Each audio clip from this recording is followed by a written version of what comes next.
तो दोस्तों आज की वीडियो बहुत ही ज़्यादा इंटरेस्टिंग होने वाली है, क्योंकि आज की वीडियो में हम देखने वाले हैं फुल कंपैरिजन किस किस के बीच में, विल के बीच में और वुड के बीच में।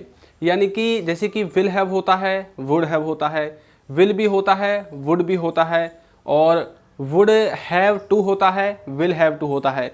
तो इन सब के बीच में क्या डिफरेंस है और किसको कहाँ पर यूज़ करते हैं, तो चलिए वीडियो को शुरू करते हैं। तो देखिए, सबसे पहले हम बात करने वाले हैं विल हैव और वुड हैव के बारे में। आखिर इन दोनों का क्या सेंस निकलता है। तो जो विल हैव है वो यूज होगा जब कोई कार्य को कोई आने वाले समय में कर चुका होगा, या फिर किसी ने कोई कार्य आने वाले समय में कर लिया होगा, वहाँ पर आपको यूज़ करना है विल हैव का। लेकिन जो वुड हैव है उसका यूज़ होगा यदि कोई प्रेजेंट टाइम तक किसी कार्य को कर चुका होगा, वहाँ पर आपको यूज़ करना है वुड हैव का। अब चलिए इसके कुछ कुछ एग्जांपल्स देखते हैं। जैसे कि वह जा चुका होगा।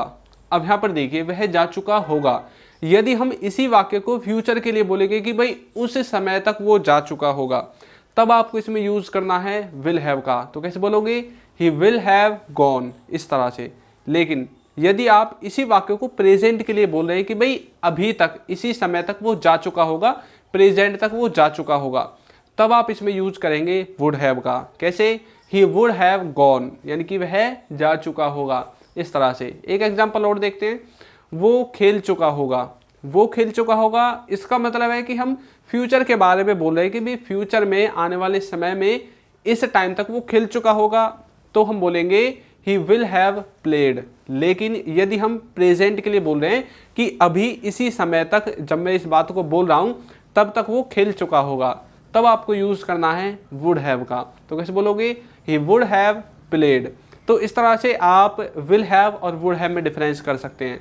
अब नेक्स्ट आता है हमारा विल बी और वुड बी। इन दोनों में क्या डिफरेंस है। विल बी का मतलब होता है कि कोई किसी काम को आने वाले समय में, फ्यूचर में कर रहा होगा, वहाँ पर आपको यूज़ करना है विल बी का। लेकिन यदि हम प्रेजेंट की बात करें कि प्रेजेंट में अभी कोई किसी काम को कर रहा होगा, देखिए आपको यहाँ पर कंफ्यूज नहीं होना है। एक होता है कोई किसी काम को कर रहा है, इसका मतलब है कि हमें पक्का पता है कि वो इस काम को कर रहा है। जैसे मैंने बोला कि वह जा रहा है, इसका मतलब क्या है कि वो अभी जा रहा है, आपको पक्का पता है।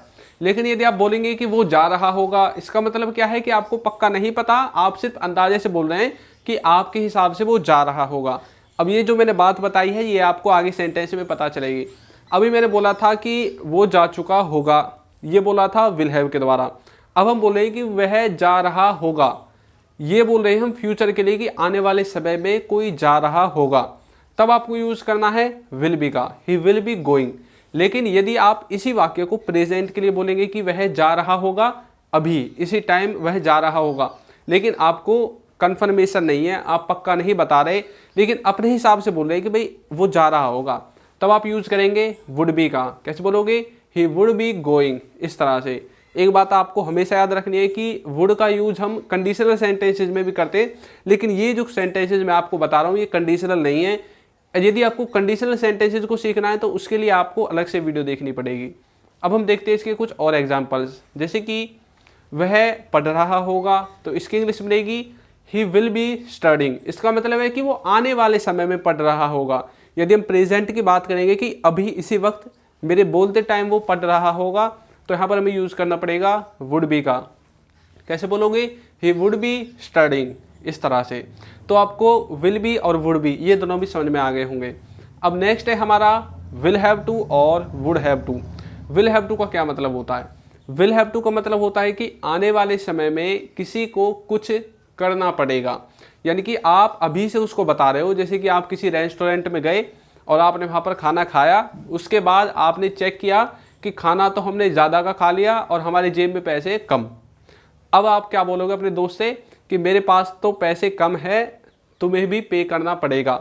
या फिर आप बोलोगे कि तुम्हें पे करना पड़ सकता है आने वाले जो समय में जब हम बिल पे करेंगे। तो मतलब क्या है कि आपको करना पड़ेगा, आप ऐसा उसको जताना चाहते हैं। तो अब आप उससे प्यार से बोलो या फोर्सफुली बोलो, ये आपके ऊपर डिपेंड करता है। तो विल हैव टू का मतलब है कुछ समय बाद या आने वाले समय में करना पड़ेगा, और वुड हैव टू ये अलग है, ये पड़ेगा बढ़ेगा वाला सेंस नहीं है। इसका मतलब है करना पड़ता होगा, मतलब प्रेजेंट में कोई कार्य करना पड़ता होगा, वहाँ पर आपको वुड हैव टू का यूज़ करना है। देखिए कैसे, जैसे कि मैंने बोला था कि तुम्हें बिल पे करना पड़ेगा, you will have to pay bill, इस तरह से तुम्हें वहाँ जाना पड़ेगा, you will have to go there, तुम्हें उसे देखना पड़ेगा, you will have to watch that. इस तरह से आप विल हैव टू का यूज़ करोगे कि कोई कार्य आने वाले समय में करना पड़ेगा। लेकिन जो वुड हैव टू है, इसका मतलब है कि डेली बेसिस पर करना पड़ता होगा। मान लीजिए कि कोई छोटा बच्चा है और आप उसको बोल रहे हो तुम्हें तो रोज़ स्कूल जाना पड़ता होगा, उसे तो रोज़ कपड़े धोने पड़ते होंगे, उसे रोज़ खाना बनाना पड़ता होगा, या फिर उसे डेली नहाना पड़ता होगा। मतलब आपके हिसाब से, आपको पक्का नहीं पता, आपने एक बार देखा कि भाई ये तो ये कर रहा है, अब आपने अपने आप मन में अपनी प्रतिक्रिया दी कि भाई इसको तो ये डेली करना पड़ता होगा, तब आपको वुड हैव टू का यूज़ करना है। जैसे कि उसे नहाना पड़ता होगा, उसे खेलना पड़ता होगा, अब मैंने बोला उसे खेलना पड़ता होगा, मतलब डेली बेसिस पर खेलना पड़ता होगा, तो कैसे बोलोगे, he would have to play, उसे डेली बेसिस पर खेलना पड़ता होगा, उसे नहाना पड़ता होगा, ही वुड हैव टू, जो भी आपको बोलना है बात, तो आपको बात लगा देना लास्ट में, ही वुड हैव टू बात।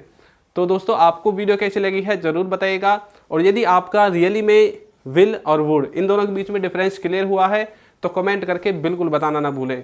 अब आपकी प्रैक्टिस के लिए मैं आपको एक सेंटेंस देता हूँ, वो देख रहे होंगे, तो इसको आपको प्रेजेंट से लगाकर ट्रांसलेट करके बताना है, तो इसकी इंग्लिश क्या होगी।